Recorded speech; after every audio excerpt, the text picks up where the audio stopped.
Kisah Nabi Yusuf alaihi salam. Bagian 2. Nabi Yusuf bermimpi. Pada malam di mana para saudaranya mengadakan pertemuan sulit yang mana untuk merancangkan muslihat dan rancangan jahat terhadap diri adiknya yang ketika itu Nabi Yusuf sedang tidur nyenyak.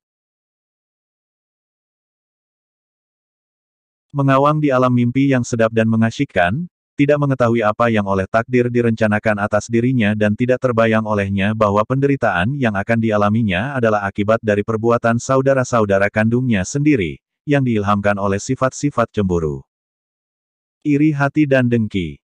Pada malam yang nahas itu Nabi Yusuf melihat dalam mimpinya seakan-akan 11 bintang, matahari dan bulan yang berada di langit turun dan sujud di depannya.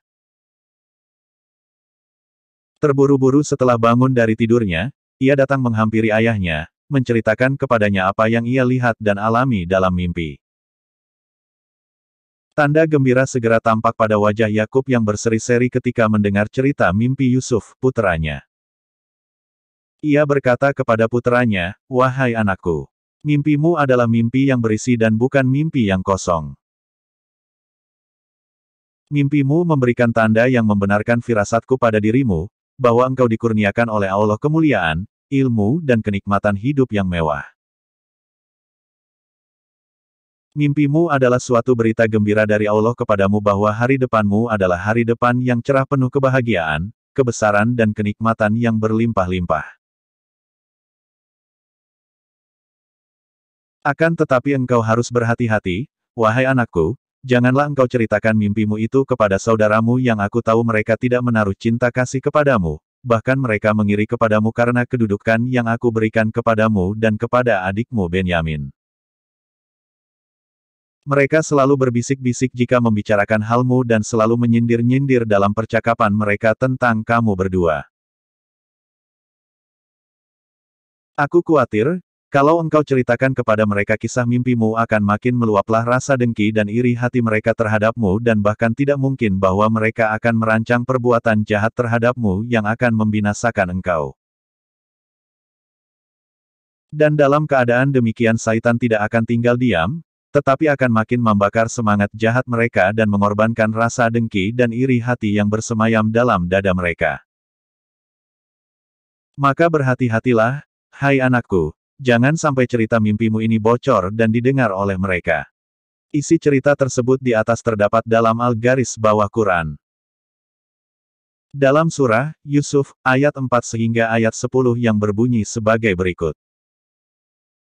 Maksudnya, ingatlah ketika Yusuf berkata kepada ayahnya, "Wahai ayahku, sesungguhnya aku bermimpi melihat 11 buah bintang, matahari dan bulan, kulihat semuanya sujud kepadaku." 5. Ayahnya berkata, "Hai anakku, janganlah kamu ceritakan mimpimu itu kepada saudara-saudaramu, maka mereka membuat muslihat untuk membinasakanmu. Sesungguhnya Saitan itu adalah musuh yang nyata bagi manusia." 6. Dan demikianlah Tuhanmu memilih kamu untuk menjadi nabi, dan diajarkannya kepada kamu sebagian dari takdir mimpi-mimpi dan disempurnakannya nikmatnya kepadamu dan kepada keluarga Yakub sebagaimana dia telah menyempurnakan nikmatnya kepada dua orang bapamu sebelum itu, yaitu Ibrahim dan Ishak. Sesungguhnya Tuhanmu maha mengetahui lagi maha bijaksana. 7. Sesungguhnya ada beberapa tanda-tanda kekuasaan Allah pada kisah Yusuf dan saudara-saudaranya bagi orang yang bertanya. 8. Yaitu, ketika mereka berkata, "Sesungguhnya Yusuf dan saudara kandungnya Benyamin, lebih dicintai oleh ayah kita daripada kita sendiri, padahal kita ini adalah satu golongan yang kuat. Sesungguhnya ayah kita adalah dalam kekeliruan yang nyata." 9. Bunuhlah Yusuf atau buanglah dia ke suatu daerah, yang tidak dikenal, supaya perhatian ayahmu tertumpah kepadamu saja dan sesudah itu hendaklah kamu menjadi orang-orang yang baik. 10. Seorang daripada mereka berkata, "Janganlah kamu bunuh Yusuf, tetapi masukkanlah ia ke dalam perigi, supaya dia dipungut oleh beberapa orang musafir jika kamu hendak berbuat." Yusuf 4-10. Tanda hubung tanda hubung tanda hubung tanda hubung tanda hubung. Yusuf dimasukkan ke dalam perigi. Pada esok harinya setelah semalam suntuk saudara kandung Yusuf bertemu berundingkan siasat dan merancangkan penyingkiran adiknya yang merupakan saingan yang berat. Dalam merebut hati si ayah, datanglah mereka menghadapi Nabi Yakub ayahnya meminta izin membawa Yusuf berekreasi bersama mereka di luar kota. Berkata juru cakap mereka kepada si ayah, "Wahai ayah yang kami cintai.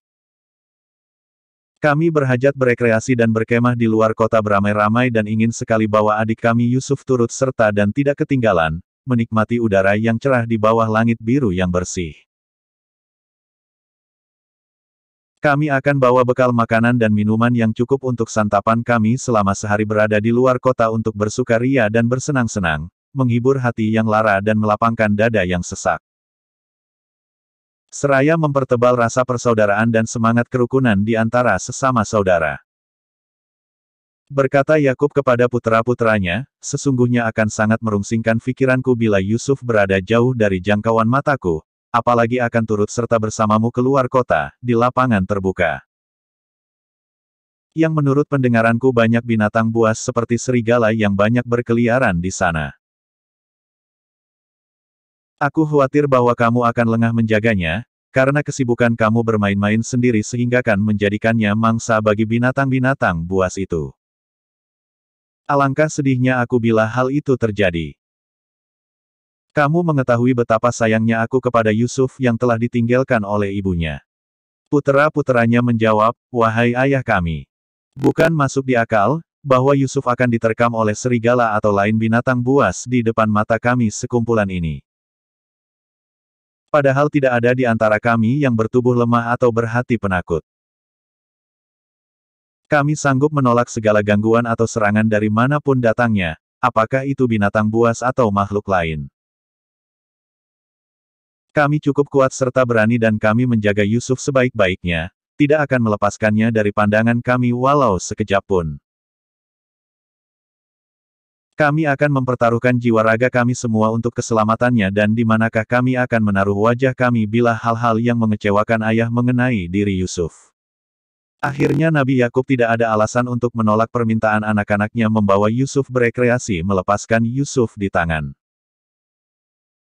Saudara-saudaranya yang diketahui mereka tidak menyukainya dan tidak menaruh kasih sayang kepadanya. Ia berkata kepada anak-anaknya, "Baiklah jika kamu memang sanggup bertanggung jawab atas keamanan dan keselamatannya sesuai dengan kata-kata kamu ucapkan itu, maka aku izinkan Yusuf menyertaimu. Semoga Allah melindunginya bersama kamu sekalian." Pada esok harinya berangkatlah rombongan putera-putera Yakub kecuali Benyamin, menuju ke tempat rekreasi atau yang sebenarnya menuju tempat di mana menurut rancangan, Yusuf akan ditinggalkan. Setiba mereka di sekitar telaga yang menjadi tujuan, Yusuf segera ditanggalkan pakaiannya dan dicampakkannya di dalam telaga itu tanpa menghiraukan jeritan tangisnya yang sedikit pun tidak mengubah hati abang-abangnya yang sudah kehilangan rasa cinta kepada adik yang tidak berdosa itu. Hati mereka menjadi lega dan dada mereka menjadi lapang karena rancangan busuknya telah berhasil dilaksanakan dan dengan demikian akan terbukalah hati Yakub seluas-luasnya bagi mereka, dan kalaupun tindakan mereka itu akan menyedihkan ayahnya, maka lama-kelamaan akan hilanglah kesedihan itu bila mereka pandai menghiburnya untuk melupakan dan melenyapkan bayangan Yusuf dari ingatan ayahnya. Pada petang hari pulanglah mereka kembali ke rumah tanpa Yusuf yang ditinggalkan seorang diri di dasar perigi yang gelap itu.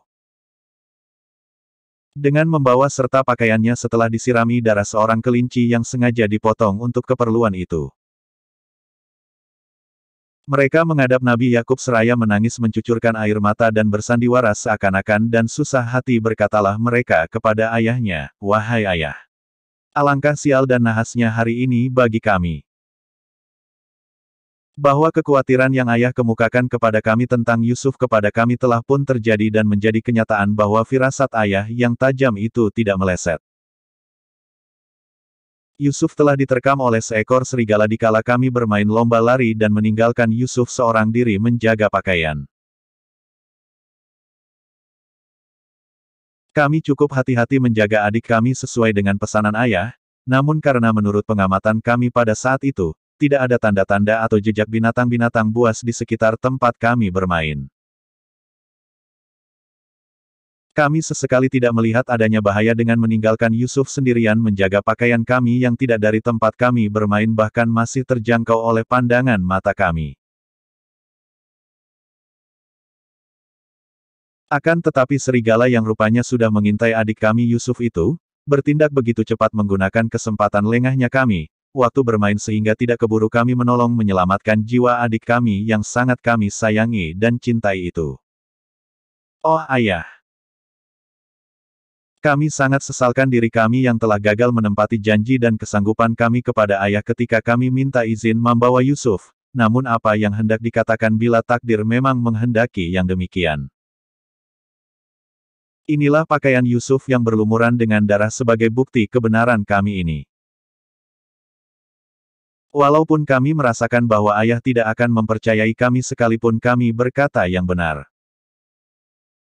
Nabi Yakub yang sudah memperolehi firasat tentang apa yang akan terjadi ke atas diri Yusuf putra kesayangannya dan mengetahui bagaimana sikap abang-abangnya terhadap Yusuf adiknya.